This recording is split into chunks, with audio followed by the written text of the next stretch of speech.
behalf of our chairman, si Mike Abi of DCAR and DCLE, I am Rolly. At uli ay nagagalak na kayo magkasama namin ngayong umaga ito ng Bergules. Meron tayong kilera ng mga guests, pero alam pa sila, at we might as well start para makarami ang ating po unang-unang bisita ngayong umaga. At tama-tama naman na magandang balita ang aming pong unang ibibigay sa inyo, ang spokesman po ng Meralco, ang ating barkada nung araw pa, kaibigan nung araw pa, si Ginoong Joe Saldarriaga, Assistant Vice President for Public Information ngayon ng Meralco. I-reserve nyo yung mga questions later. Meron muna silang presentasyon. Hindi naman ito magtatagal, and after which we'll entertain your questions. Yung?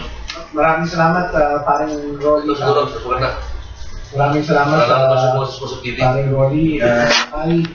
Sa mga kaibigan sa Liga ng mga broadcasters sa Pilipinas. Maraming salamat po sa pagkakataon na pinag-ibigay niyo sa akin para makapagpaliwanag bukod sa mga kaganapang kamailan. Ito lamang pong buwang kasalukuyan ay nag-anunsyo kami na meron ng pagbabago sa rates po ng kuryente. At for the month of May, nagkaroon ng 70 centavos per kilowatt hour reduction. Actually po, hindi po ito initially yung forecast namin. Gawa nga ho ng nung una ay yung aming forecast was supposed to be higher rates. No? Pero mabuti na lamang po at nagkaroon ng pagbaba nga ho na 70 centavos per kilowatt hour ngayong buwan. Yung pagbaba ho ay bunsod ng mababang presyo din po sa presyo din po sa wholesale electricity spot market at yung cheaper fuel prices na ginamit ko ng mga nagpo-produce ng kuryente. Ang Meralco ho kasi nandun sa dulo ng supply chain. Wala po kaming control over the price of generation. Ang generation po ang nagbabago kada buwan. So yung decrease sa buwan na ito ay dahil sa lower generation charges from all the suppliers.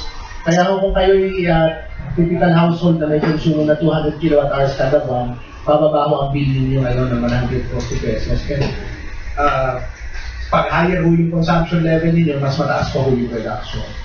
So, makikita ho ninyo yung generation bumaba, transmission bahagyang tumaas. Ito naman ho yung napupunta sa National Grid Corporation of the Philippines. Ang napupunta ho actually sa Meralco po ay itong distribution charge portion na 10 buwan na ho walang pagbabago. Sapagkat po yung charges namin on a given year ay constant po yan. In fact, from June to July last year ay nagkaroon ho ng reduction. Yun ho sa mismo charge ng Meralco. Yung taxes ho ay bumaba din. Ito ho yung buwis na purong sa pamahalaan at yung other charges kasama na ho yung bagong feed-in tariff allowance. So ito po yung changes sa ating residential bills po. Yun nga po, sana ho matulungan po ninyo kaming ma-communicate din ho at maipagbigay alam sa alam po yung lawak ng inyong kakayahan na ipamahagi ho itong balita ito, itong magandang balita ito. Kung makikita ho ninyo, kung para ho nung nagdaang taon, kung saan ang rate sa imabot ng 30 kilowatt hour ng 1144, na-breach na po natin, bumaba na po siya ng 9 pesos and 98 centavos per kilowatt hour. So, hopefully ho, itong rates na to, more or less, ay maging steady na po over the next couple of months. Kasi nakikita naman natin pagpasok nung lalo na tinatawag na rainy season, at particularly yung bare months, talagang yung presyo ng kuryente nagsa-stabilize na po. There is less pressure for electricity prices to go high as yung tinatawag na significantly higher. So ito po, generation charge, yun ito nang binanggit ko, bumaba ako ng significantly. 60 centavos naman po ang binaba nito. Ito yung comparison ng liquid fuel costs, kaya ako nagkaroon din ng reduction, bumaba ko yung biodiesel na ginagamit ng ihihan, at yung condensate na ginagamit ng dalawang planta na pinagtutunan din po natin kung saan Tarita at San Lorenzo. Ayan ho yung natural gas cost, March versus April. Karamihan ho kasi ng pinakamalaking factor ho talaga, isa sa pinakamalaking factor kaya ho yung electricity rates ay tumataas ay yung tinatawag na supply. Kapag adequate po yung supply na galing sa mga generator, kapag wala po tayong issue sa supply na nanggagaling mula sa mga nagpo-produce po ng kuryente, malamang po ay ang rates ay steady at stable. So makikita natin yung forced outages mas konti po ngayong itong nagdaang supply month. Next slide. Yan po. Kung ikukumpara po natin sa mga nagdaang panahon. At schedule outages ganun din po. Lesser po yung occurrence. At mas maikli lang po yung duration. At gusto ko, kasama ko po mga kaibigan ang aming head po ng safety, si Engineer Domingo, si Tito F, President Domingo, para po sana matanong ninyo ho ukol sa electrical safety at si Engineer Mark Soriano.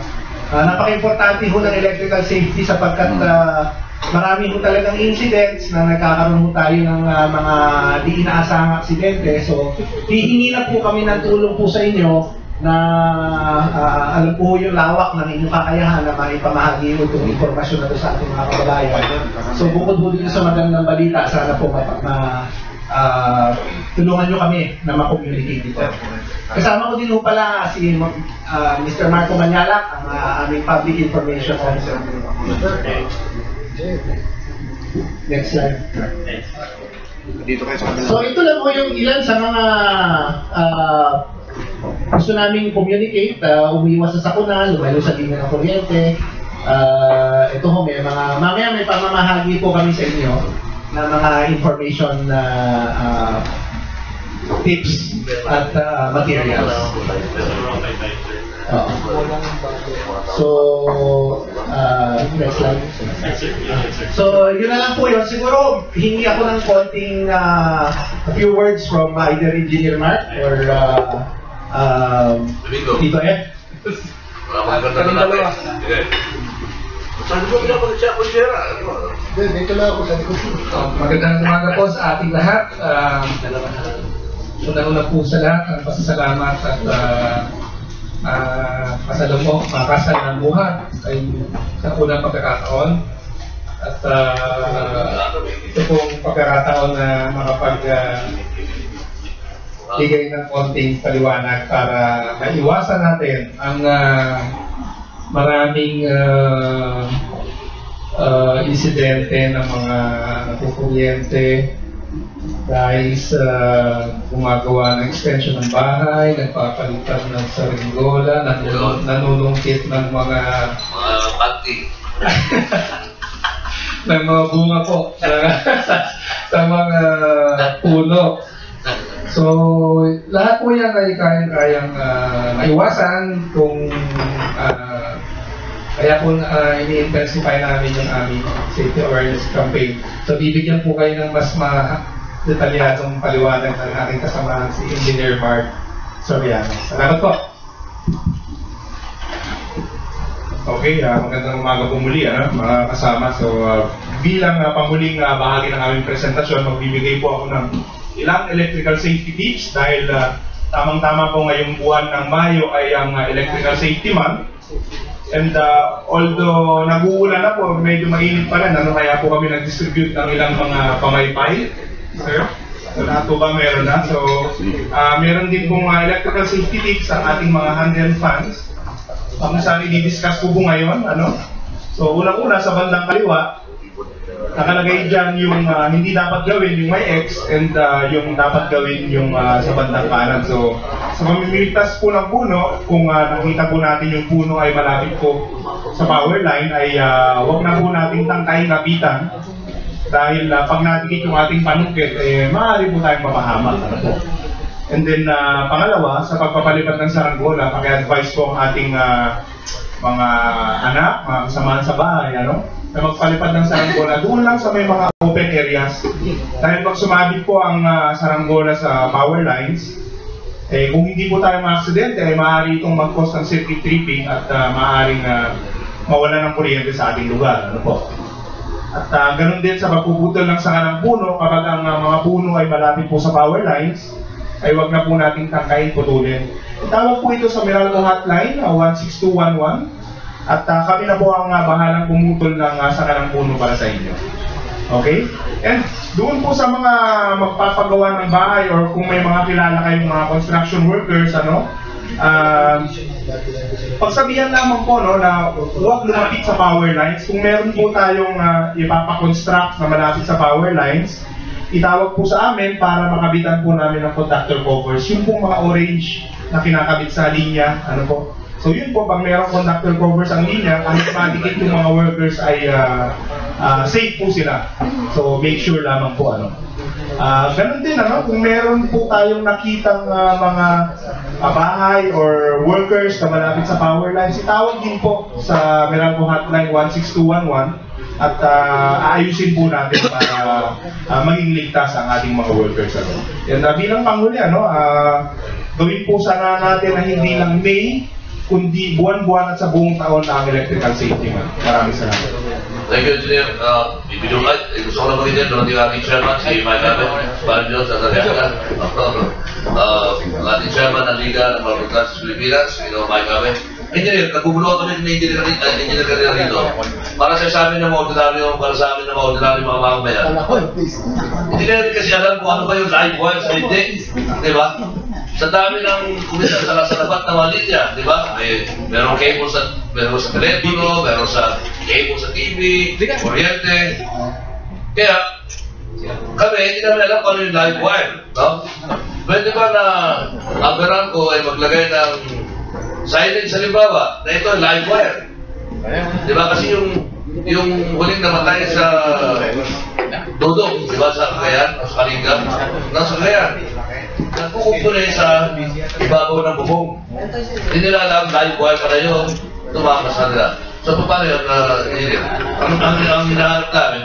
Pero maganda yung suggestion niyo, maganda yung sinasabi niyo na pagka magduda kayo, kung halimbawa, gusto nyo magpunto ng puno, at may mga nakasabit kung ano-ano, itawag na lang sa Meralco, di ba? Pero kung halimbawa, parang precaution, na kung halimbawa magkakaroon ng ganyang kalamidad, paano namin malalaman na live wire, yung halimbawa kakaharap yun namin? Yan. Yan. Sir Rory, ang advice po namin ay i-treat natin lahat ng wires as live, kahit po telecoms or Meralco line, dahil may mga lines nga na hindi energized katulad ng mga telecom wires, pero kapag umuulan, bumabagyo, hindi po natin alam, baka doon sa dulo ay nakadikit na po yun sa power line, so pwede rin siyang maging live. So para maging ligtas po ay i-treat po natin lahat ng wires as live. At isa pong additional tip para sa lahat, habang tumataas po ang linya, tumataas din po ang voltahe nito. So sana po may-share din po natin sa mga listeners. Isa pa, minsan, pinakikita kami mga ibon na nakatapong sa mga, mga wire. Pagka yung ibon nakatapong, ang perception ng tao, hindi live wire yun, hindi na nakakuryente yung ibon Di ba? Tama ba yung perception na yun, na pagka dinapuan ng kuryente, ng ibon, at hindi na kuryente yung ibon, hindi live wire yun. Yun nga po, sir, hindi po nakukuryente ang ibon dahil nakadapo lang po siya sa iisang part ng wire. Pero kapag halimbawa nakatapak siya sa wire and then binukan niya yung pakpak niya dumikit dun sa poste, makukuryente po siya. So may kuryente po ang lahat ng wires, nagkataon lang na yung ibon ay nakapatong lang doon po sa wire. Medyo technical lang na explanation niya, sir, Pero pag yes, sir. Pero pag nakatapak siya sa wire and then nabihit yung isang portion niya doon sa poste, makukuryente po siya. Ayun. Kaya pala, naalala ko kasi, binubulong ko rin kay engineer kanina dito. Naalala niyo yung anak ng Aquila sa Davao? Na pinakalan kay Kabayan Noli de Castro, di ba? Nung pinakawalan, lumako sa kapre ng kuryente, patay. Tumikit nga yung pakpak. Yung pakpak ang tumikit. Pero yung mga paa, meron yun? Meron protection ba yung mga paa? Wala po, Sir Rolly. Yung nagkataon lang na nakatapak lang siya, and then yung isang portion ng katawan niya hindi nakadikit sa poste. So ganun din po ang tao, Kapag nakatayo siya sa building, nakahawak siya sa wire, makukuryente po siya. Ganun din po ang principle niya, sir. Yung pagpapaputo naman ng puno, may bayad ba yun, engineer? Sir, wala pong bayad yun. Part po ng public safety campaign namin yun to ensure na yung linya namin ay wala pong napapasok. Okay. Dyan naman, questions? Susunod siya. Basta, Buko. t-shirt pala. Susunod na kinatapos. Magandang umaga po. Napaganda balita po yan. Ang gusto ko lang pong may tanong ay yung pong pagbaba Sabi niya kanina may rate tinatapos na ng siya. dalag po. Yes. At gaano po ang itatagal? Kung sabihin, kasi ang nagiging para po bang sasakyan din yan eh. O yung gasolina, tataas niya, bukas bababa. Parang mantyo, pataas, baba. Well, ang Meralco rate hindi ko nagbabago. Yung mismo sa amin yung distribution charge, isang buong taon mo yun, constant po yun. Ang nagbabago yung presyuhan ng mga nagpo-produce ng kuryente. Kasi kasama na doon yung factor ng fuel cost, yung supply demand, at yung mismo condition sa merkado.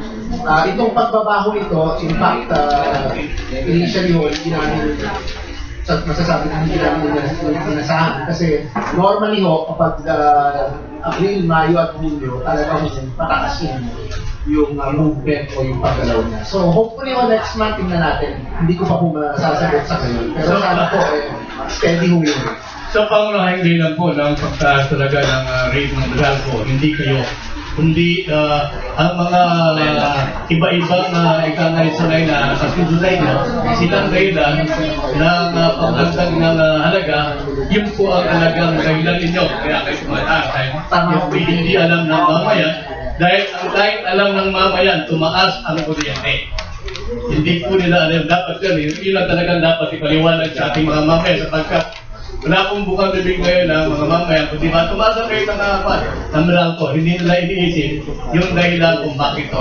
Tama ho, kaya nga ho kami sinasikap namin Bishop na ipaliwanag ito sa ating mga kababayan na kapag mayroong pagbabago, talagang kamukha ho nitong nasa streaming yun, yung generation, ito ho yung nagpo-produce ng kuryente, dadaan ho yan dun sa transmission lines ng National Grid Corporation bago ho umabot sa distribution utilities tulad po ng hindi lang po ng Meralco, kundi iba't iba hong distribution utilities at electric operator na nag-supply or nag-bigay sa kabahayan, commercial at may cost component din po ang buwis Ayun sa hospital yun. sa pamahalaan Hospital. Meron po akong sigurong kahilingan na ikangay para sa mga Meralco. Dito po sa may Batasan Hills, na kung saan po ako nakatira. At doon po sa akin, dulo-dulo rin. At 220 ang ating panang Meralco. Nung ipacheck ko, pagdating sa akin, 170 lang. Ang nasabi ng mga taga Meralco, dito po sa may Commonwealth, ay ang nagiging dahilan ay ang pagsuso ng mga ikangay nakatira dito sa may Batasan, yung pong mga nagdudugtog kagabi, alas 11 ng gabi, ay bababa na po sapagkat nakadugtong na po lahat yung mga walang kuryente doon ang kanilang mga kable. At nakita po natin ang talagang ang masama rito, may mga inaprubahan po ang Meralco. Doon sa kanila nakalagay na po yung Meralco ay yung meter na gagamit. Pero ang hindi po maganda, mula po doon sa meter, walang safety yung inilagay siguro mga 50 meters. Mula po doon sa safety, doon sa metro. Nakalito po ganyan, kung maniningil yung Meralco, sabi ko, pwede ba pakitingnan niya? Kasi delikado.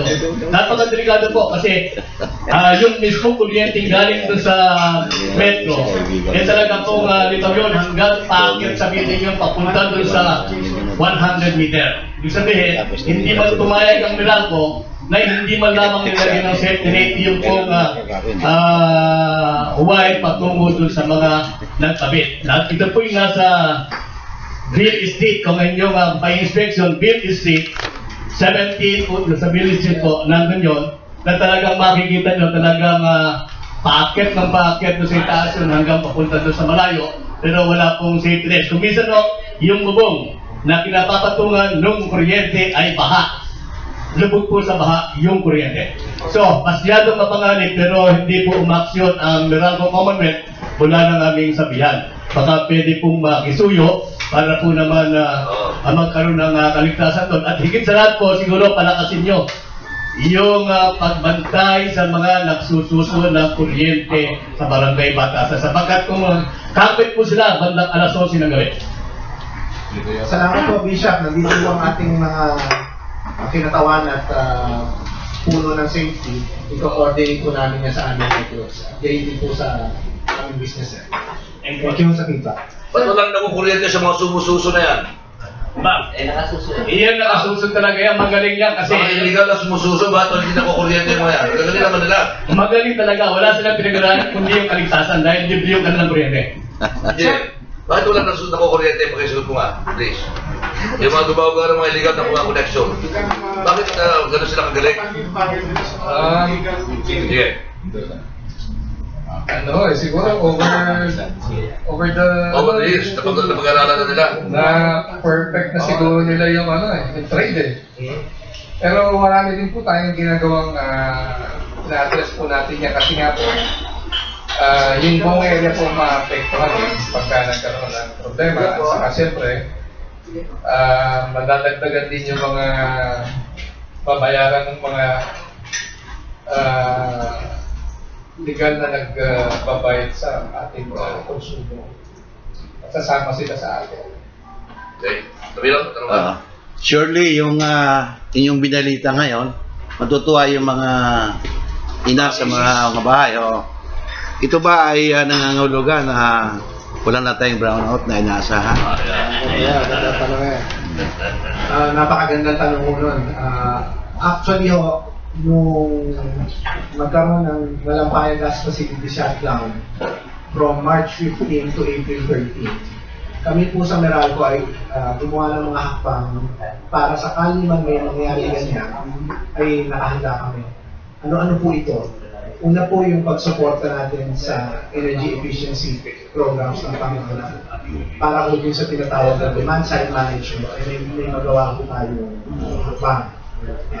Energy efficiency initiatives, energy savings, para man sa ganun, hindi man tayo makapag-influence sa supply dahil bilang distribution utility lamang, at least sa demand side may magagawa ko.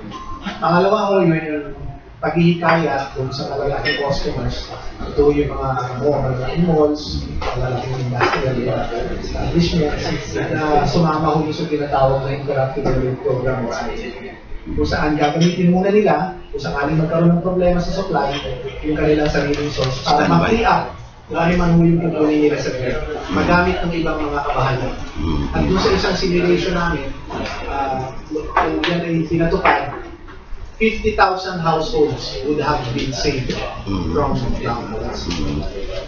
So itong mga inisyatiba na ito, patuloy po natin ginagawa, kasama na din yung additional sourcing na amin pong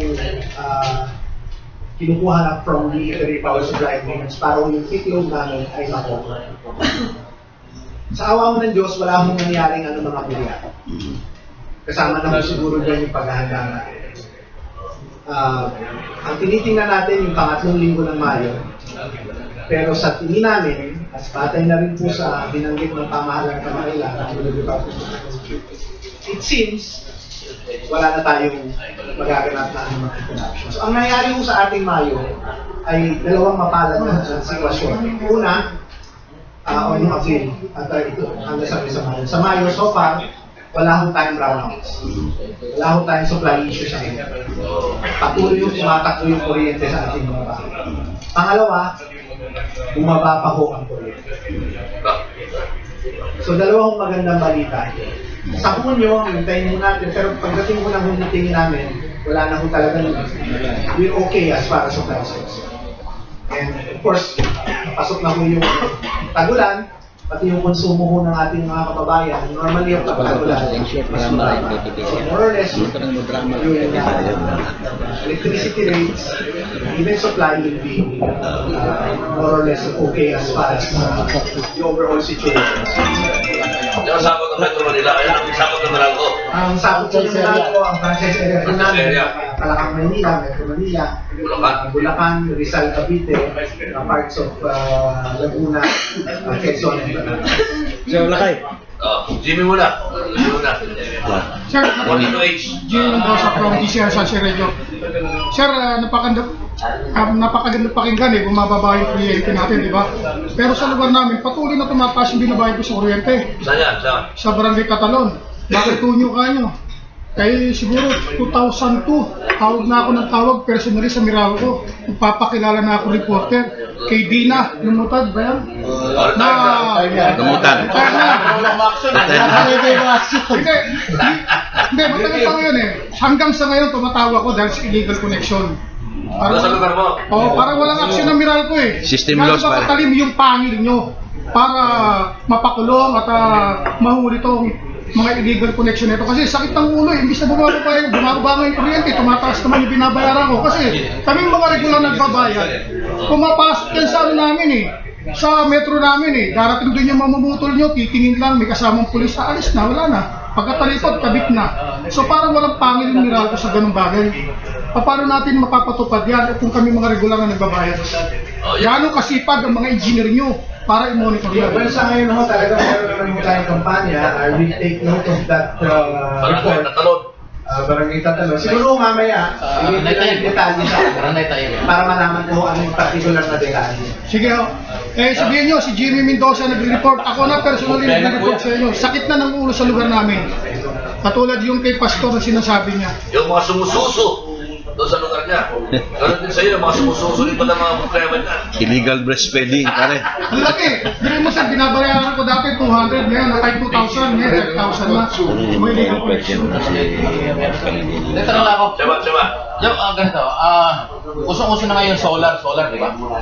Ewan ko kung ano epekto sa inyo yan. Ito talagang sabi nila kakatipid. Pero, well, at nila, tipid, pero mahal sa umpisa. Yung presyo din kasi ng renewables, ngayon na mapasok po din sa tinatawag na feed-in tariff. Noong February, nag-umpisa na ako ito, rates for feed-in tariff ng percentage. We also support initiatives, renewable initiatives. Alam naman natin na kahit paano, siyempre, bilang isang responsible corporate citizen, lahat ng mga katulong pangkalikasan na yan. In fact, yun nga natin ko, Mike, in previous interviews in the past, Meralco naman fully supporting initiatives that will allow to be support to the environment. Well, kung kukumpara yung kasalukuyang management kasi under na ng management kalinang grupo company under Bungar noong araw ng politika pa, ng away gan. Energy. Ay, sabihin gusto ko na kung paano yung rehabilitation, paano mag-improve kasi. Well, unang-una, siguro, pumapasok na rin kami doon sa tinatawag na PES. Ano na yung status yung isang pilot areas para masunod namin yung may gustong ibang option. Pangalawa, we are fully supportive of yung status vehicle space.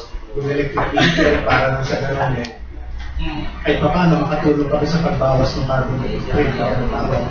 At yung mga inisyatibas din, andito nga nga may safety, actually, ang opisina nila, Safety and Environment Management.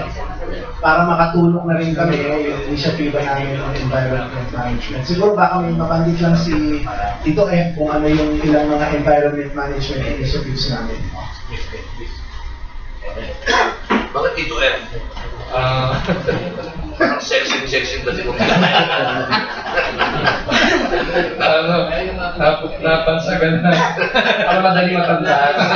F1 kasi yung... Parang may rampo lang. Kanina kasi company, ginawa may rampo lang. Pero kasing Kuya F1, di ba? Tito F na lang para madaling matandaan. Nag-uumpisa po kami ng pero marami na pong sa nakaraan. Medyo technical lang po ng konti. For example, in GSG, yung greenhouse gas reduction, yung carbon footprint.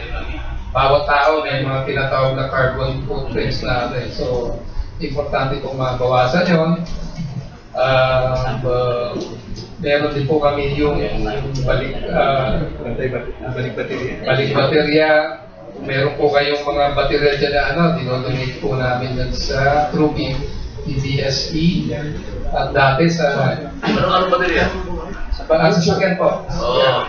So, gamit na, yung for disposal na po. Kasi may lead content yan, dapat din ang proper disposal.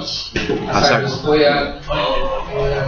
Unti-unti po yan, pero napakaraming baterya sa Pilipinas. So kung pupunta po yan sa lupa, pagdating ng panahon, tayo rin po, yung ating mga susunod na henerasyon ang masasabot.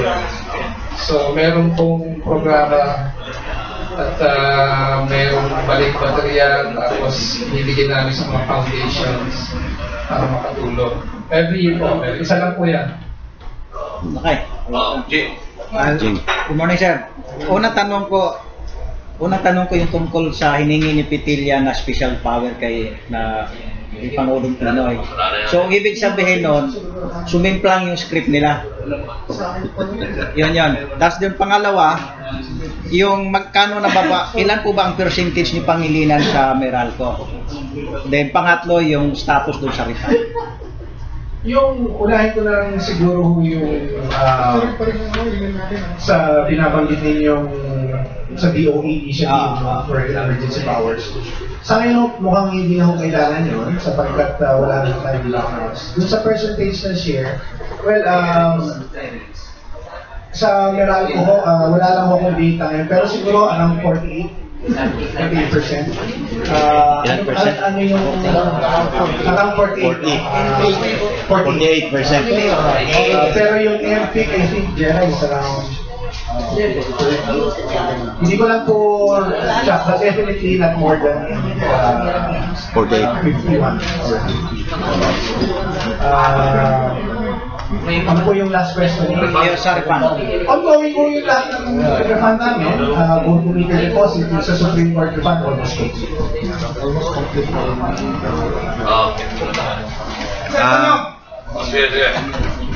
Ano po ba ang penalty ng mga nagja-jumper? Kasi isa po sana nagbabala at inisip na mag-jumper din. Kasi po, ayun sa mga buwasi ako ng power na tulad na ito, sa ekonomiya natin, ay isa tayo kundi man napakamahal po ng power, ng daigdig. Kaya di po, marami daw pong mga foreign investor na nagbabala o kaya iba, lumipat na sa ibang lugar ng Southeast Asia dahil po sa napakamahal ng power natin.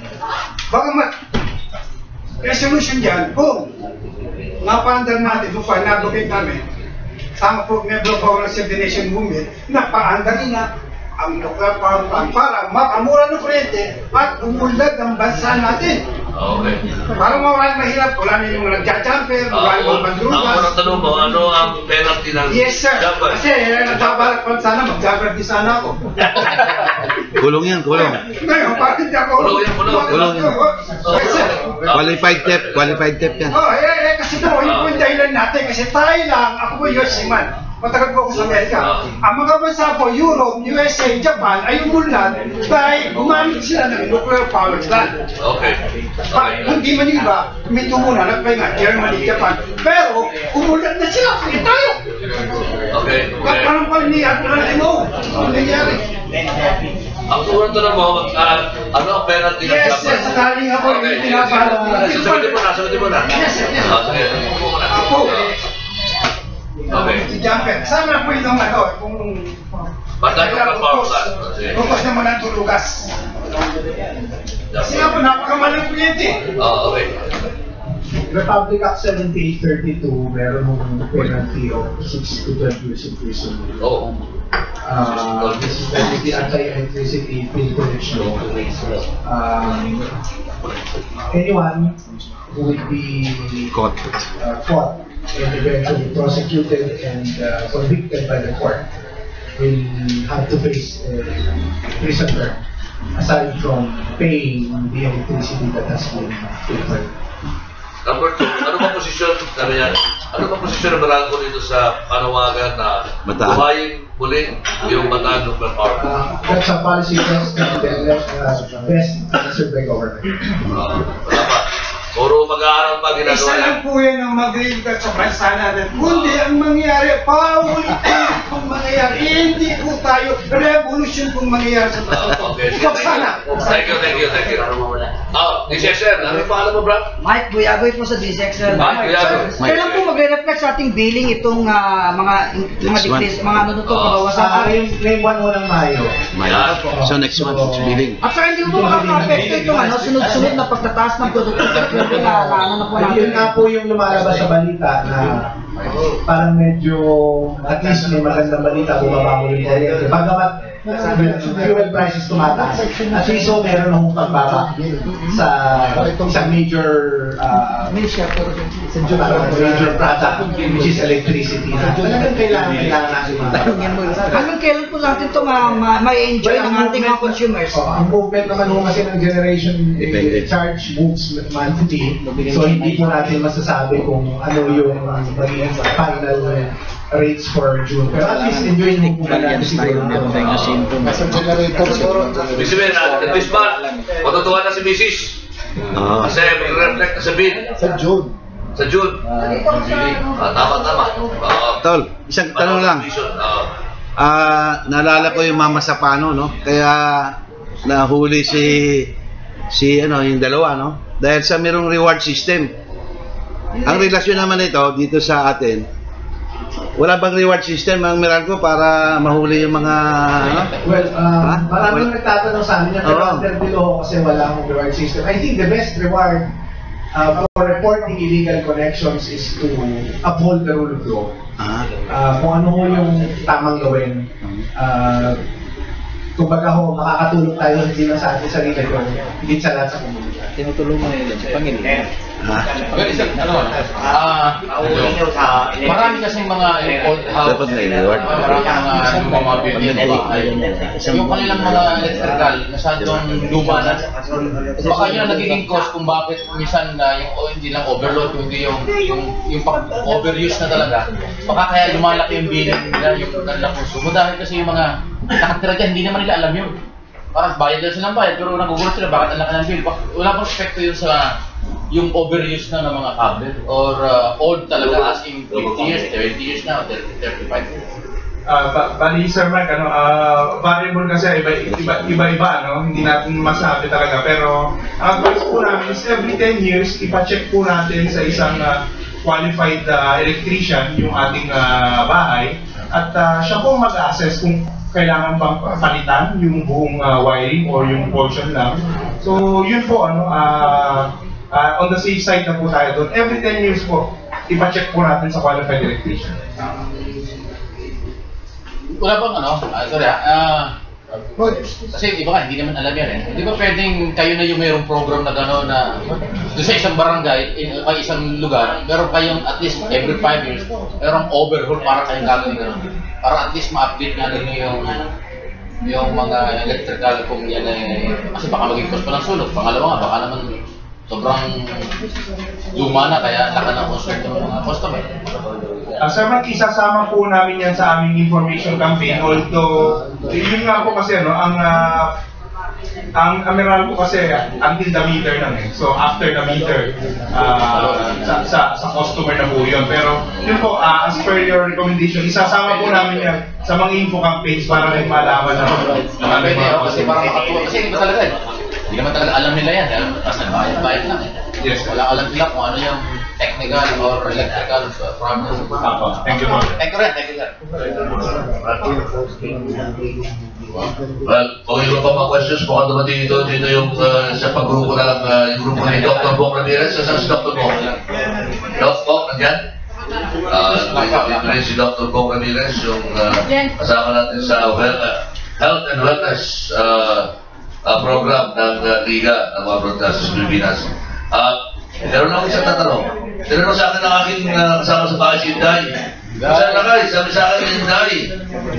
Paano kayo nababasa ng tingin mo lang po yung metro napakataas?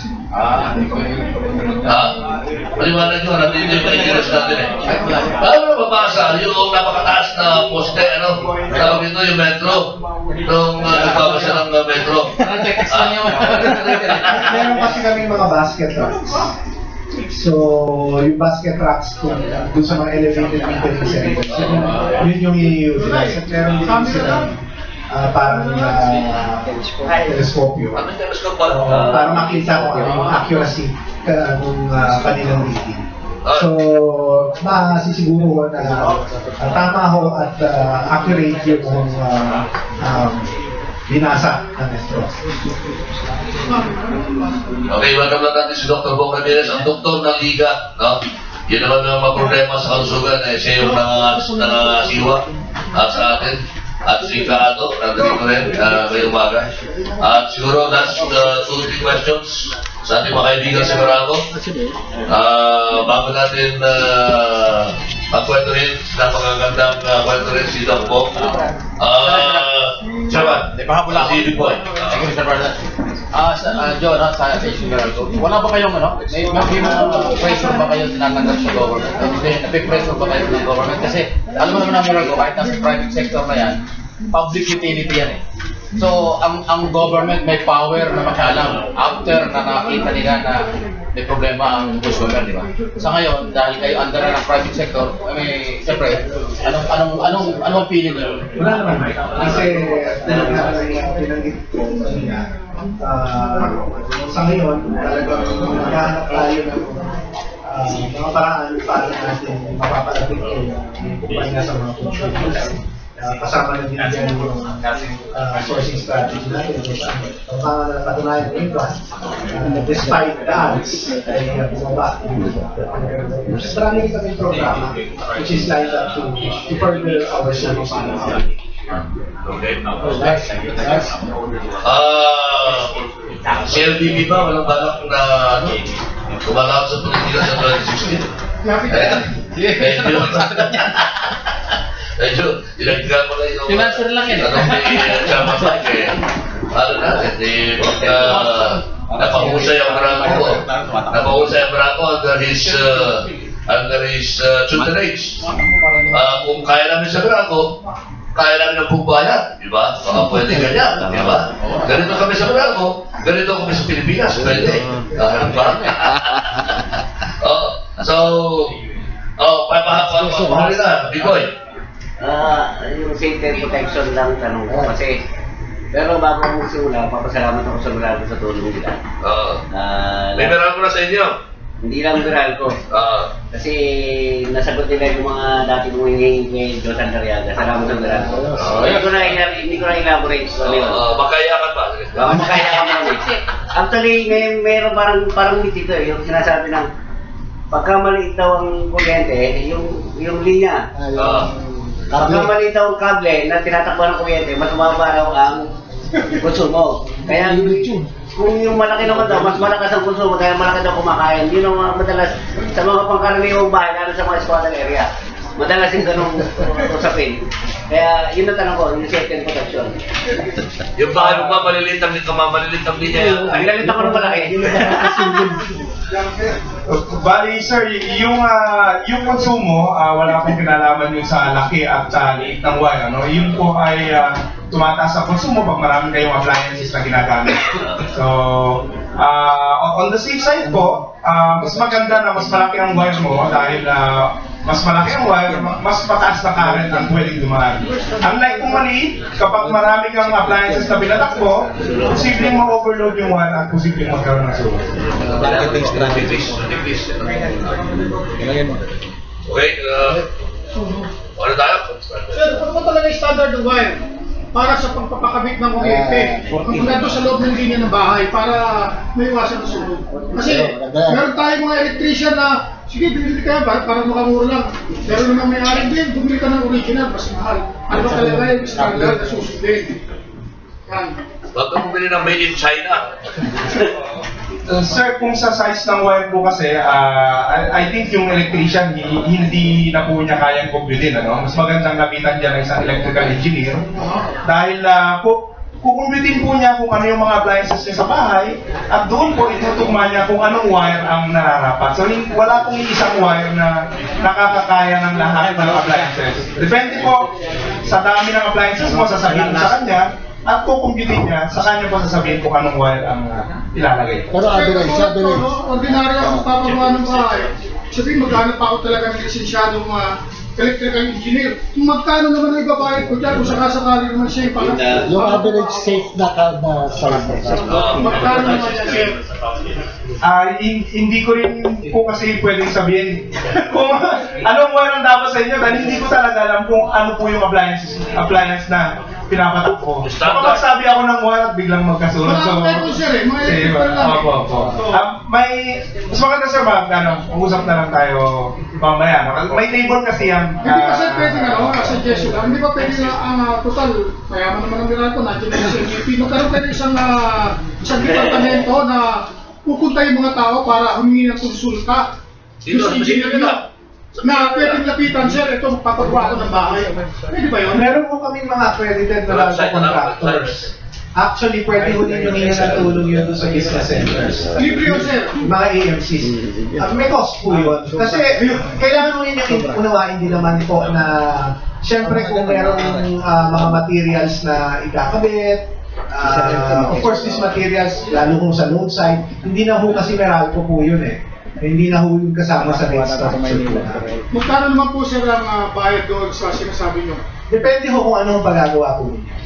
Ang bahay lang. Ang bahay open. Wala ho akong data sa ngayon. Siguro maganda ho, ang aming mga business centers naman po ay open for the concerns of our customers. At nandiyan naman po sila para kung tumugon sa inyong pangangailangan. Sa website ba, Joe, wala yung mga guides na yan?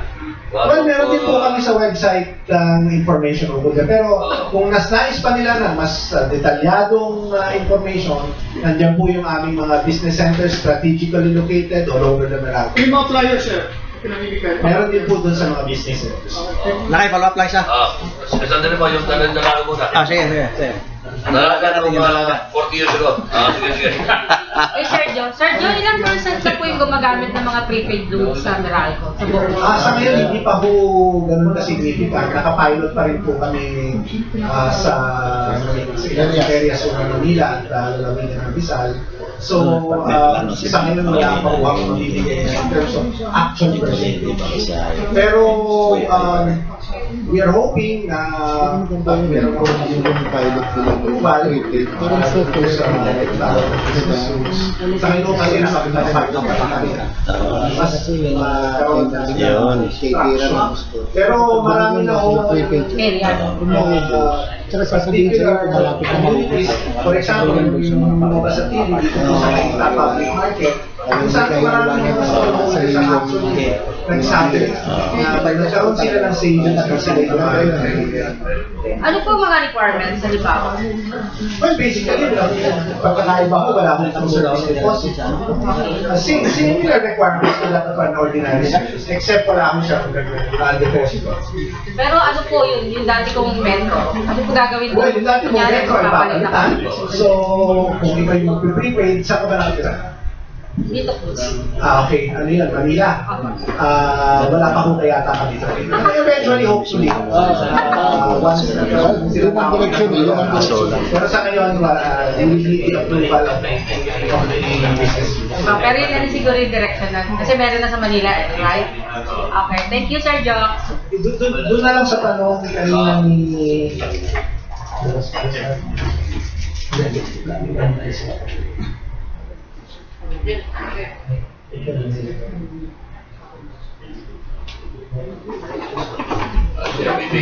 yung tinatanong kanina, yung BPON is 34.96%, yung pong Metro Pacific is 50%, JG Summit Holdings is 27.12%, Institutional Investors and Public Float 18.97%, and FPH is 3.94%.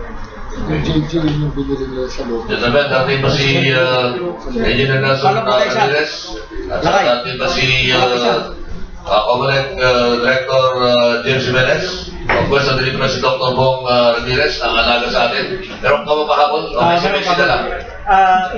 Sir Joe, tanong ko lang. Ito ano lang yan, parang conspiracy theory. Gaano katotoo kaya sa analysis na yung mga squatter area dinagdagdagan ng loan project para magkaroon ng sunog at may trabaho din yung yung Bureau of Fire Protection. Walang gano'n kaya? Jury lang pala. Jury lang talaga. Okay. Kasi karamihan na susunog sa squatter area. Sa Bravo. Thank you, gentlemen, for joining us ngayong umaga at meron tayong magpapatuloy ng ating forum ngayong umaga. At si James, tama. I-pa-plug ko lang po yung aming website, www.meralco.com.ph. Meron din po kami Twitter account at Meralco. Ang Facebook ko is fb.com/Meralco. Instagram at YouTube. Sana ho, i-follow ho ninyo yung aming Twitter account. Bigay mo ninyo yung information din para ho additional touch points po namin. Salamat! Salamat pa rin, Rolly. At sa Liga at kay Mike Ate. Thank you sa ulitin. Tama-tama. Nandito na si Dr. Ramirez. Nandito na si Director James Jimenez. Bagong tasa. Bagong amo. So, Bob, umati ko na. Magandang umaga po sa inyo lahat. Dali, yung lingkod, ilang kaibigan sa Liga. Si Dr. Ramirez ay patuloy po na sumubaybay sa kalusugan ng bawat isa sa inyo kung paano natin pumapangalagaan at pagpapaglingkod po tayo sa bawat isa. Kaya po mamaya, meron po kayo mga katanungan, magpalong na po kayo at pag-uusapan po natin ang masinsipan. Thank you, Doc. Ano bang promo na talaga mo yung bago bumati si Director James? Yung promo po natin, yung invitation po namin sa inyo dun sa aming farm ay naghihintay po kami, no? At meron po tayo ngayong ginagawa pong gamutan sa klinika na kung saan, kung ikaw may karamdaman at wala kang kapasidad para magpagamot, okay, maghanap ka ng tao gusto magpagamot, kung ano ang ipapagamot nun, okay, yun din yung gagamutin para sa'yo na wala ka nang dapat bayaran pa. Yun yung isa sa gagawin natin. Okay, thank you, Dokbo.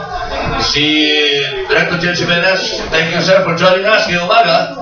At alam mo na, talagang election fever is on the rise. Kaya dami mga gusto magdarong kung ano na mga preparasyon ng COMELEC for the 2016 elections. Una-una, ano na ang latest sa PICOS? Magandang umaga na kayo. Sa PICOS, medyo marami nagaganap sa usaping PICOS. No? Una-una, yung desisyon ng Korte Suprema na i-annul yung ating PICOS, well, nandiyan na yan. So, ang ginawa ng bagong chairman namin, nagsabi siya na nag-set siya ng direksyon sa amin kung saan maghahanap tayo ng dalawang track na tawag. Yung dalawang track na yon, yung una, ipapabid natin yung refurbishment, pero kasabay ng pagbibid ng pag-purchase, ng pag-procure ng 23,000 na bagong OMR. So, PICOS at saka OMR. Ngayon, yung pangalawang track, procurement naman ng all new OMR. Lahat panibago. No? So, mga 100,000 mahigit yun. So, yun yung dalawang track na tinatahak natin ngayon. Magbubuo na sila ng yung tinatawag nating Special Bids and Awards Committee para doon sa purpose na yun, sa bidding na yun. In the meantime, kung natatandaan ninyo, nagsimula din tayo ng bidding noong December 2014 para doon sa 23,000 na makina. Yun, i-refresh ko lang yung memory nyo, nangyari doon, nagkaroon ng field bidding doon, pero umapila yung Smart Matic. Pagkatapos ng ilang apila na napagbigyan sila, at pumasok sila sa post-qualification stage. Unfortunately, kamakailan, na-disqualify din sila doon sa post-qualification stage. So, inandar na ngayon natin yung second round of bidding doon. Pero syempre, without prejudice, the second round being suspended kung ano man ang mangyari in the future. Yun siya. So, wala pang sigurado. As of now, nakabidin lahat, you're saying, Director? Ang sigurado, sir, magkakaroon tayo ng automation sa 20. Yun ang pero kung alin yung makina ang gagamitin, kung yung PICOS pa ba or 100% na bagong OMR, yun ang, at this point, hindi pa natin malalaman. Pero magkakaroon tayo ng kasiguruhan dyan, magkakaroon ng definite na sagot dyan pagdating ng end of July. Kasi sa end of July, ayon sa bagong chairman namin, na magkakaroon na dapat tayo ng notice to proceed. Ibig sabihin, na-award na yung kontrata at lalarga na yung project. Okay, Chairman. Yung time, ang sinasabing maaaring problema, ano yun na nga sir. Kaya nga ang aming timetable hanggang end of July. Kasi pagka end of July at lumarga yung project, meron tayong panahon para magawa yung automation para sa 2016. Aabot tayo doon. So ito yung crucial na panahon mula ngayon hanggang end of July. Pagdating ng October, yun ay filing ng COC. Pag October, filing na yan ng COC, filing na ng mga pangalan ng mga nominee ng party list. Ang October, pagkatapos din yan ng voter registration, tsaka validation. Yung mga fly-by-night at saka mga kandidato, yung istorbo lang sa inyo. Paano nyo dilinisin yun? Hanggat mas maaga kasi, yung panahon kasi importante. Yes sir. May 8 nag-deadline yung submission ng mga application for accreditation. So kailangan natin matapos yan bago mag-break. So magkakaroon ng mga pagdinig dyan. Doon naman sa filing ng certificates of candidacy na Oktubre parang magaganap, magkakaroon tayo syempre ng proseso para pagtanggal ng new isang candidates. Ang nagiging niyan, pagbabago niyan from before, dati parang yung COMELEC, yung COMELEC lang bilang isang administrative body, ang nagsasabi na ikaw lumisan, ikaw hindi, ganyan. Pero ayon sa Korte Suprema, ipinasok na yan sa quasi-judicial function. So, dadaan pa ngayon sa mga hearing at mga formal na pagdinig sa division. So, mas lalong hahaba yung oras. No? But hopefully naman, magawa naman natin. Marami namang kaso ng luwisan sa talagang malinaw na luwisan. Director, isa pa, yung kakaupo lang ng dalawang commissioner sa chairman, may intriga na kaagad si Commissioner Guanzo na malapit daw nagkakakis, malapit kay Marojas. So hindi maganda kasi Liberal Party yan, administration, candidate kung sakali, pagkatapos may mga intriga gano'n. Paano hinaharap ako? Well, una-una, on one level, ang hirap naman nun. So, bawal na maglagay ng ilong sa amin. So, medyo mahirap yun. Medyo unfair yung mga ganong klaseng na dahil region mates mo, parang makaduda-duda na. But on the whole, si Commissioner Guanzo naman, hinaharap niya yan squarely. Every time tinatanong siya, pinapaliwanag niya na wala akong connection dyan, hindi ko yan kamag-anak, etc. Doon naman kay Commissioner Abbas, meron din kulubol sa kanyang issue ng relasyon, no? Ang pananaw naman namin dyan, yung performance niya ang nangingibabaw dapat, hindi yung relationships niya. So, tuloy lang sila ng trabaho. Nagpakita na ba si Commissioner Abbas? Yes sir, nagpakita na siya. In fact, may official picture na nasa sa akin. Kasi, hindi na hinahanap ko nila ito marana. Opo. Isang paglilinaw nga, Direk, yung sinasabi ng Supreme Court na nagluwag na sa party list. Totoo ba? Na kahit anong sektor yan, so pwede naman party list, kahit religion na. Kahit yung mga hindi na una, mga identified na mga sectors, marginal sectors, pati mga partidong malalaki, kung pwede mag-file na mga party list, ano mangyayari? Totoo sir na lumuwag na yung rules natin dyan, no? Na ang political party, halimbawa, pwede na rin magtayo ng party list wing. Okay. Pero yung sa mga religious, I think that still stays. Hindi pa rin pwede magkaroon ng religious organization na party list.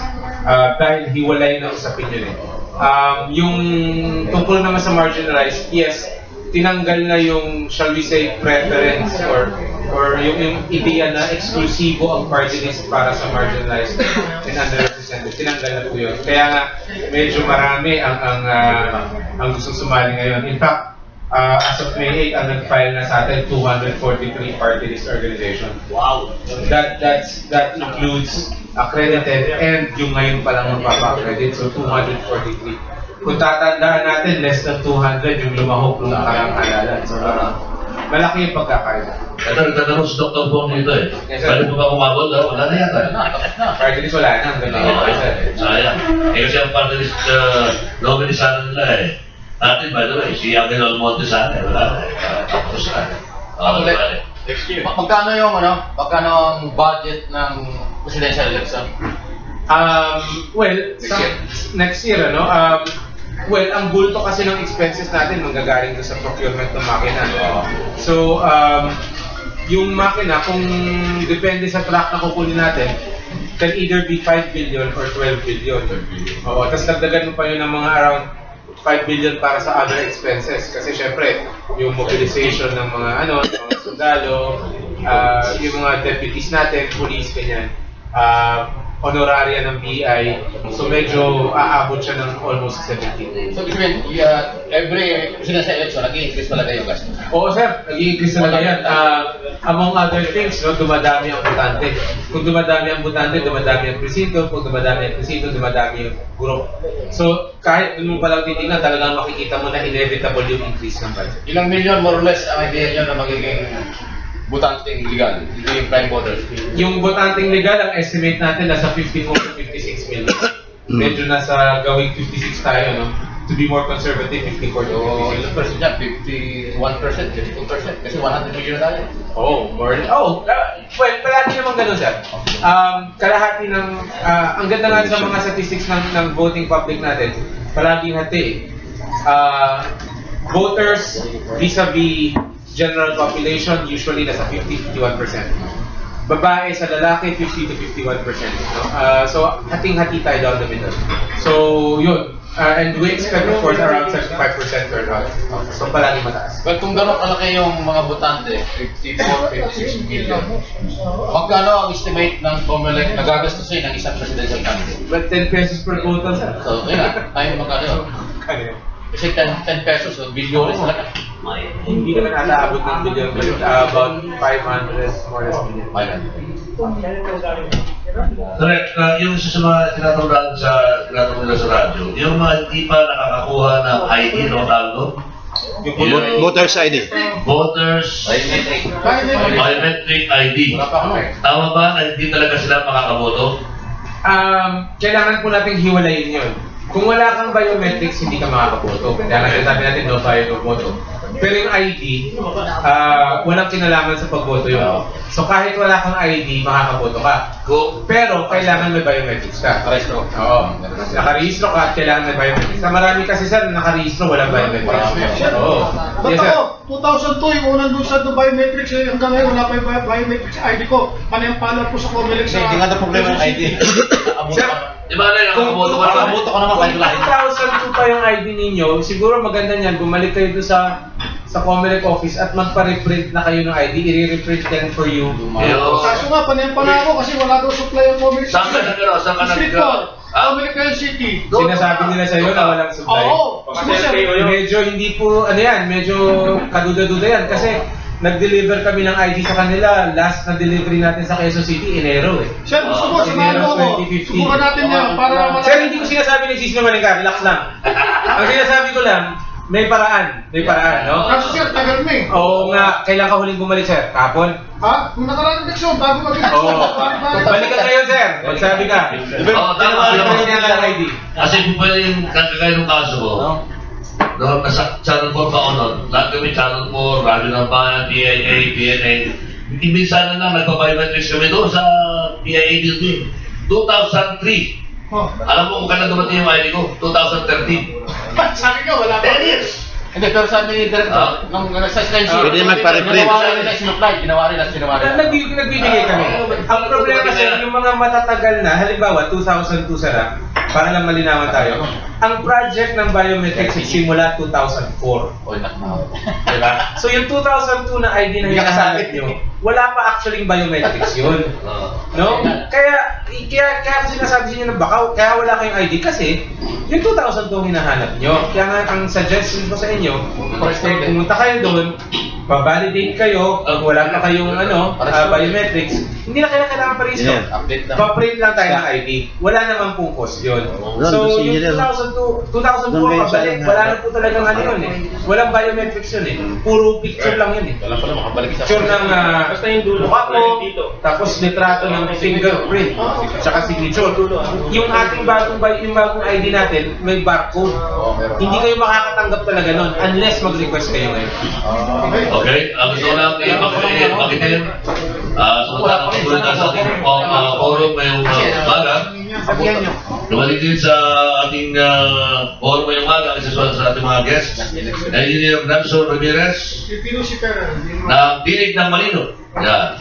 Ang presidente ng United Filipino Seafarers. Maganda rin yung issue na dala niya ngayong umaga. At of course, napakilala ko sa engineer, si Director James Jimenez, ang very popular guy. Spokesman ng Commission on Elections. May party list mo kayo?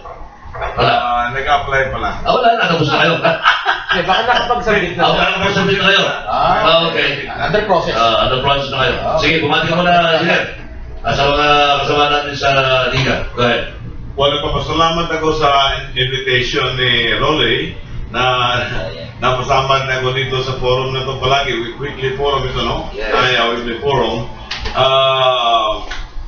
Dahil nga na nabalitaan niya yung issue tungkol sa examination doon sa Marina. Yeah, I exposed this issue kasi ang nangyari ay nilipat ang examination mula sa Professional Regulation Commission papunta sa Marina. Then, napakataas ang kanilang standard ng kanilang grading, no? 90%, kailangan 90%, 80% ang dapat mong ipasa sa kanilang examination. Ang nagkapagtataka lang ay napakaraming genius na ngayong panahon na ito. Marami na nakuha ng 100 ang score nila sa kanilang examination. Kaya sinasabi ko nga napakamahirapan pa si Albert Einstein sa kanila. Kasi sobra-sobra ang dami na nakuha ng 100. At may mga text pa yung ibang mga nasa marketing na mga review center na sinasabi nila na 400 questions na ang babasahin mo. At kung ano yung basahin mo, yun din ang lalabas sa examination. Parang bura daw ng bilyar na nakaumang na sa butas. Na sure ball talaga. So, ang ginawa ko, ina-expose ko to. Nung ina-expose ko to, na-alarma ang taga-Marina. So, sabi niya, ano gagawin natin? Sabi ko, iyan mo sila ng mga questions. Lahat sila ng mga board of examiners. Iyan mo sila lahat. And then, compound it, no? Then, yan ang ilagay mo sa data bank. Pero yung binigay nila, i-rephrase mo para hindi talaga kung meron man silang kinalat na anting-anting, hindi talaga yun ang nasa data bank. Sa awa ng Diyos, noong Lunes, sa bigyan examination ng Marina, isa na lang ang nagkapasa. Paano binayad yung mga marino? Paano yung mga binayad? Sinabi ko sa kanila na yung binayad ninyo sa mga review center ay hingiin nyo yung refund. Kasi wala yun. Yung isa nakapasa out of how many? Out of more than 80. Which is normal nila araw-araw. Araw-araw ba yung exam dyan? Araw-araw ang examination nila. Okay. Sino mga review center yan? Kasi kung pakibanggit yan? Maraming mga review center na pinagmamayabang nila na kanilang review ay powered by Atlas or fueled by Super Atlas. Yung kasing Atlas ay Alvin Turmon Learning and Advancement System na siya din ang head ng STCW Division ng Marina. At noong may bagong dumating na mga examiners, board of examiners, hiningi niya yung questions ng mga board of examiners. At siya may hawak, of course. At nagtataka nga ako bakit yung laman ng data bank ng mga questions ng Marina na bago sila, no? Bago dumating yung mga board of examiners, ay may laman na yung data bank. Anong proposal yung ibalik sa PRC? No, it is not just easy. In fact, I filed a case against the constitutionality of the law. Kasi ang batas ay creating marina into a single maritime administration to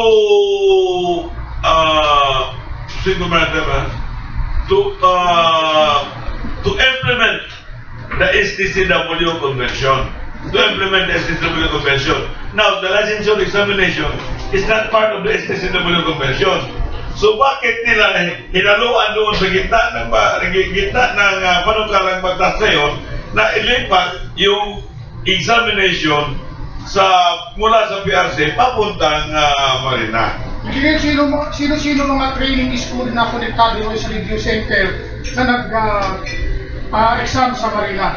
May mga training school hindi kasama dito yung mga training center dito. Yung review center lang talaga. Review center.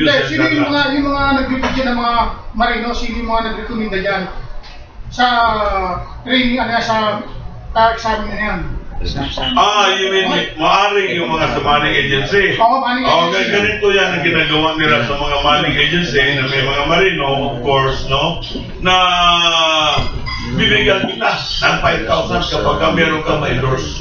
Yun ang nababasa ko sa kanilang mga text. Yan laki. 5,000 rebate. Isingilin naman nila yung nag-review ng mga 40,000. Di ba, engineer, ano yan? Pagalingan ang sistema ng review center yan, di ba? O, halimbawa, mas magaling akong mag-advertise, mas magaling akong mag-umbisi na dito sa review center nito, maramihan sa aking mga i-review o kaya mga pupunta sa atin Ang akin, 95% o 100% passing, mga gano'n, di ba? Ang akin, maganda sana yung pagalingan sa pagturo. Pero dito, ang pagalingan sa hawak nilang anting-anting, yun ang pinagmamayamang nila Oo. Malakasan sa... Anting-anting. Ano anting-anting? Yung leakage. Yung leakage na nagkuha nila. Magkano yung anting-anting na yun?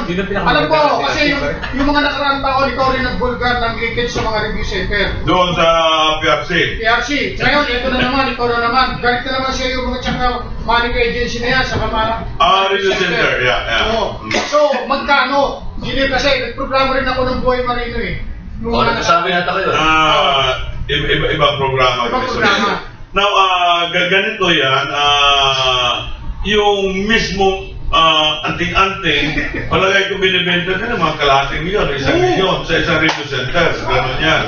Yung review center naman, bawi naman kasi kapag kasi nalalaman ng mga marino na itong review center na ito ay may anting-anting, ay nandoon yung bag. Siyempre, 100% agrado lagi, di ba? 100% nagugulat ako. Pag 100% agrado, ilalabas mo naman sa dyan, itong review center na ito. For 100% ng mga agrado na nag-review. Di ba? Ano na yun? Kaya nga, noong Lunes, noong ginawa namin yung ibang paraan, nilagyan ng 4,000 questions yung data bank, isa na lang nagkapasa at pahirapan pa. Kahapon din, sa engine, ganoon din ang nangyari. Isa lang din ang nagkapasa. So yan ang totoong yun ang totoong nangyayari. At yung nagkapasa ay talaga namang nag-review talaga sa barko pa lang at dito sa review center na kinukunan niya ay 5,000 questions ang 5 to 7,000 questions ang nire-review nila. Kaya yun, talaga naghihirap siya sa mag-review. Hindi kagaya nitong iba na 2 araw lang mag-review, 400 questions ang binabasa nila, sure ball. Hindi rin kami ka muna. Kami na kami si Director James. Pero ako ko kami, probably in the exam list. Ako ko kami engineer. Ano naman nangyari sa kampanya nung araw na linisin naman yung mga eskwelahan, lalo sa mga probinsya, yung eskwelahan ng mga malino. Marami ng mga nag-graduate sa kanila, hindi pa nakakita na itsura ng barko. Di ba? Sa libro lang sila nakakita ng barko. Ganito yan, way back in 2006, pupunta dito ang European Maritime Safety Agency upang i-assess nila ang maritime education and training dito sa Pilipinas. Pumunta sila sa PMI at nakita nila ng sobrang daming mga deficiencies ng PMI at ng ibang mga eskwelahan. Sobrang dami. Kaya nag-warning na sila. Sinabi nila sa PMI, we will give you 5 years to rectify your deficiencies. Nung bumalik sila noong 2010, walang ginawang PMI na ma-rectify yung mga deficiencies. Sa halip, ang ginawa ng PMI, dinemand din nila ang Commission on Higher Education. Kasi isuspend sana sila ng check, no? Dinimanda nila ang check at nakakuha sila ng TRO. Ngayon, ang sabi ko, check is, the EMSA is not laughing. If we are not going to follow the requirements of the International Maritime Organization, the standards of training, certification, and watchkeeping, there is a possibility that the 80,000 Filipino seafarers who are now on board for the European vessels will be banned. So, yung ibang eskwelahan, ay talagang ginawa nila yung tama, no? Ginawa nila yung tama. Ano pa sa ibang eskwelahan? Maraming school naglabas ang Marina. There was a bold act done by Marina, and I congratulate them for doing it. Nagpalabas sila kung ano lang ang mga eskwelahan na accredited sa kanila. In fact, dito sa NCR, tatlo lang ang PRT, ang TIP, at ang AIMS, Asian Institute of Maritime Studies. Kaya para magkapupunta ka ng Norte, pero eskwelahan doon, para hindi na sumakay ng barko yung mga estudyante. Yung isang building nila, nakikita ba yun? Parang barko. Pero wala naman. Barko na. Pero wala naman. At wala naman mga utak ng mga estudyante. Wala naman ang utak ng mga estudyante. Ganon din. Okay. Sige, magkape ka muna. Ordaneta. Kape ka muna, Engineer. Ordaneta. Engineer, kasi yung mga training school ngayon, nagre-reklamo na yung mga ibang seaman natin para i-upgrade yung kanilang training certificate. So, lumalaki yung mga bayad. Maraming mga training school. Anong masasabi mo dyan? Kasi ikaw tutol ka rin dyan sa mga ganyan eh. Hindi, ganito yan. Meron naman talaga mga standards of training na dapat kukunin natin at nandyan yan sa IMO Essential Convention. Ngunit tutol ako sa mga repetitious training na kinuha naman natin. Halimbawa, kagaya nito sinasabi nilang management level course. Biruin naman ako, kapitan ako ng 20 anyos. Magre-retire na lang ako. Pababalikin mo ako kumuha ng management level course na yan. Walang iya. Sino magtuturo sa akin? Yung magtuturo sa akin, yung junior ko na kanete ko nung araw. Magtuturo sa akin ngayon. Hindi ba mali yan? Yan, mali. Dapat may equivalency ka kung ano ang, say for example, at 20 years ako naging chief engineer, bigyan mo naman equivalent yan na until now I am still sailing. And if a person is continuously practicing his profession, he is gaining more knowledge. Sa kanila, patras ibang klase. Ibang klase. Thank you, Engineer. Balikan natin sandali si Director James. Direct, ano mga reports na dala-dala ng ating bagong chairman? Well, ang direksyon na sinet ng ating bagong chairman ay gusto niya lahat daw ng gawin ng COMELEC dapat mag-conform sa tatlong standard. Kailangan effective, transparent, and yung A, I think it's accurate, no? So yun yung kanyang pinaka-standard sa binibigay sa atin. Kasi at this point, sobra siyang aware na gipit tayo sa oras. No? Bagaman may oras pa, hindi ibig sabihin meron tayong oras para magpatumpik-tumpik. And ang kanyang talagang ini-emphasize palagi ay yung transparency. Yung transparency para sa kanya, non-negotiable yan. Kaya ang gusto niya nga, yung aming plano ay sinasangguni niya sa iba't ibang sektor, no? Sa legislatura, sa ehekutibo, pinapakita niya sa civil society, pinapakita niya sa advisory council para magkaroon ng consensus. Ang hope natin dito is that yung 2016 will be the product of broad consensus para yung maiwasan natin yung mga nagrereklamo kasi doon naman nagmumula yung mga reklamo no? Na yung hindi pagkakaintindihan. So yan ang kinikilos niya ngayon. May nasabihin lang ako kay Director. Tungkol dito. Nag-submit din kami ng petition the last election. Ngunit ang nakakalungkot po na hindi man lang kami binisita, hindi man lang kami in-inspection, at ang... Ano ang petition niya? Para sa party list. Okay. Hindi man lang kami binisita, hindi man lang kami... Pero napunta kayo? Tinanong, kaya nga hindi kami naprobahan. At ang nakakalungkot, yung sinasabi nila, your organization does not exist. We will not become a federation. Magkaroon kami ng CBA kung wala kaming membro, wala kami if it does not exist. Bumarap naman sa hearing? Yes. Pinakita ko sa kanila, meron kami newspaper which is circulated over the world for the last 20 years. Pinakita ko sa kanila na meron kami website na 7 million ang hits. Now we even have television shows. Noong panahon na yun, I have 7 radio programs all over the country. And we do not exist. Anong dahilan? Daw. Huwag mo takpan dyan. Ngayon lang, very short. We do not exist. We do not exist. Very, very short. Napakalungkot po. Mas lalo pa nakakalungkot, no? Kasi nandoon kami sa website na Comelec. Pero lumalabas din sa dyaryo na hindi kami accredited. And then, after a month, lumabas din sa dyaryo na accredited kami. And then, after a few weeks, hindi na naman kami accredited. Kaya, hindi na lang ako na, ang ginawa ko, hindi na lang, tumahimik na lang po ako. Tumahimik na lang. Kasi naguguluhan na ako. Tumahimik na lang ako. Kaya po, Director, alam ko, you are a very considerate person.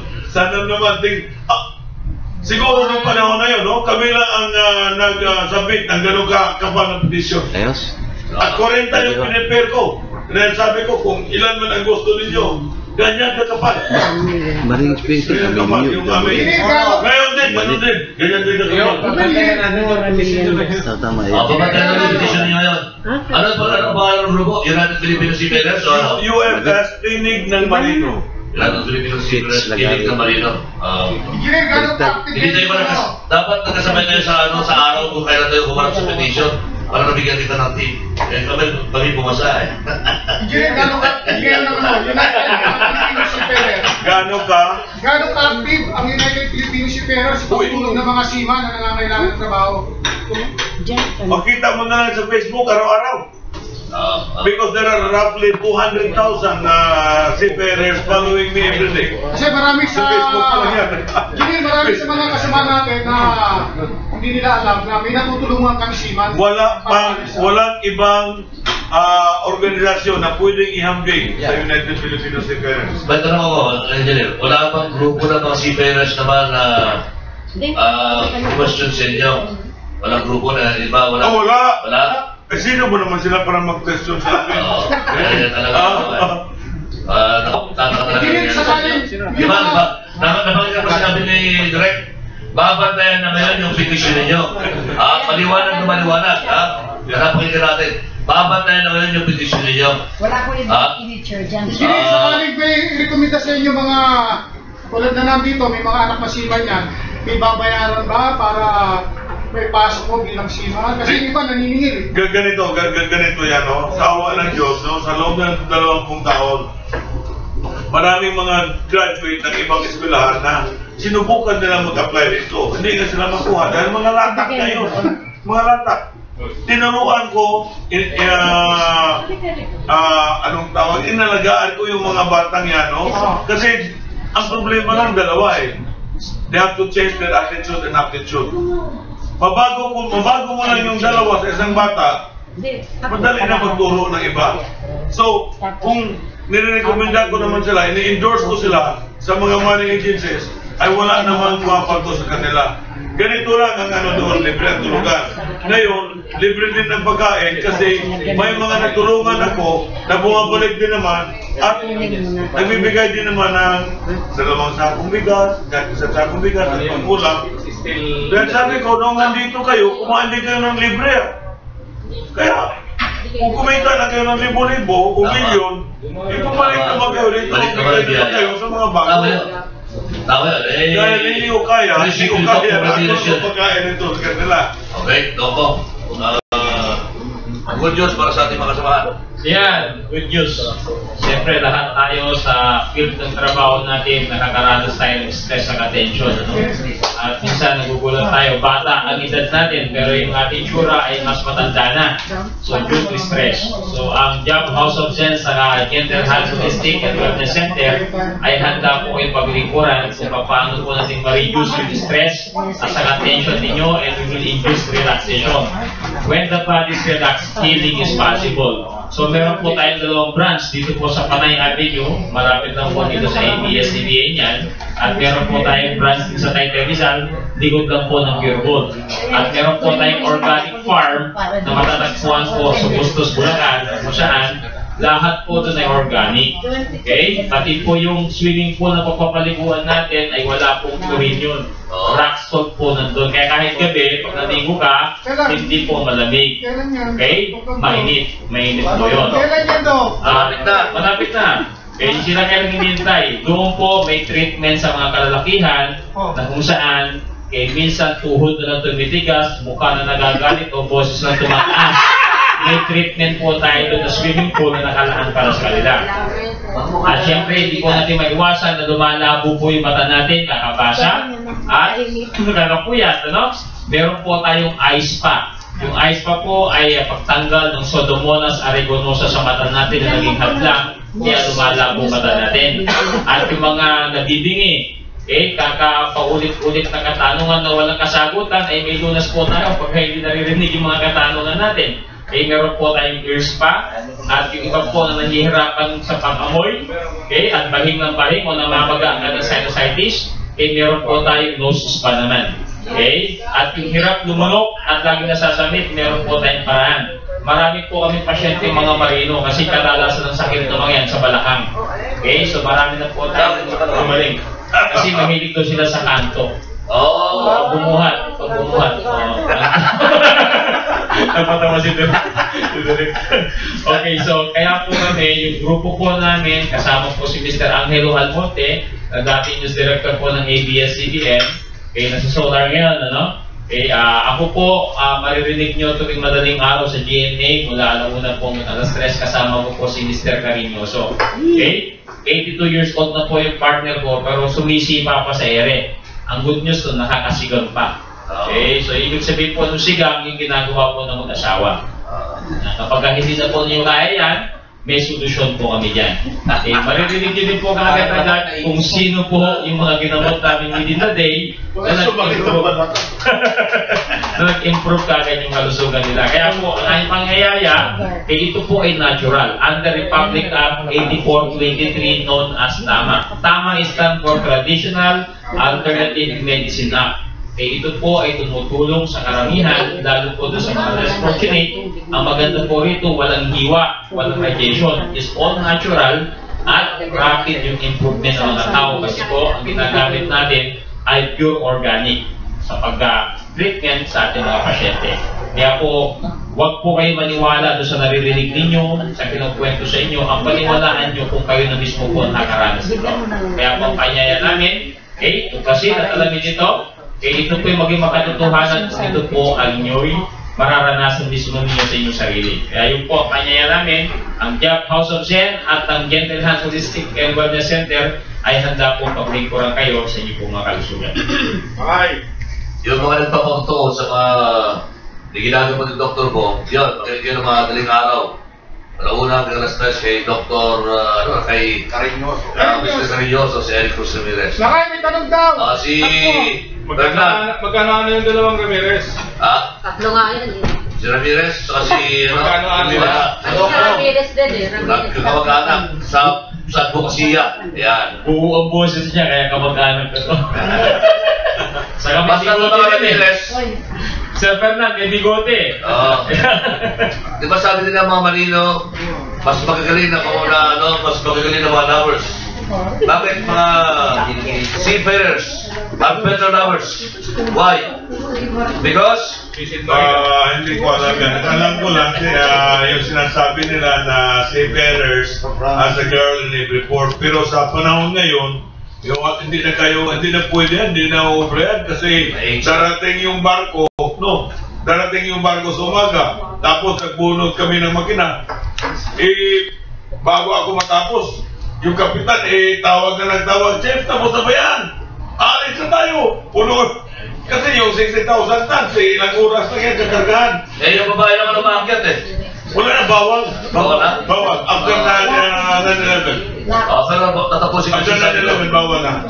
Seafarers are better than others. Why? Because they do it deeper. Manilisin. Diba? Hindi ko na siya, hindi ko na. Question. Question. Meron ka rin ba nino? Sige, go ahead. Ako? Ikaw. Okay. May dumulog po sa akin na kasasakay lang, kapitan pa naman ng barko ang kanyang position. Ngayon, kinuha pala sila, marami sila from the Philippines. Pinasakay sila ng para sumakay doon sa New York base. Okay. Kaya pala sila kinuha para sumakay sa barko at ang barko ay sira na para lumubog. Para makakuha ang may-ari ng barko ng malaking insurance.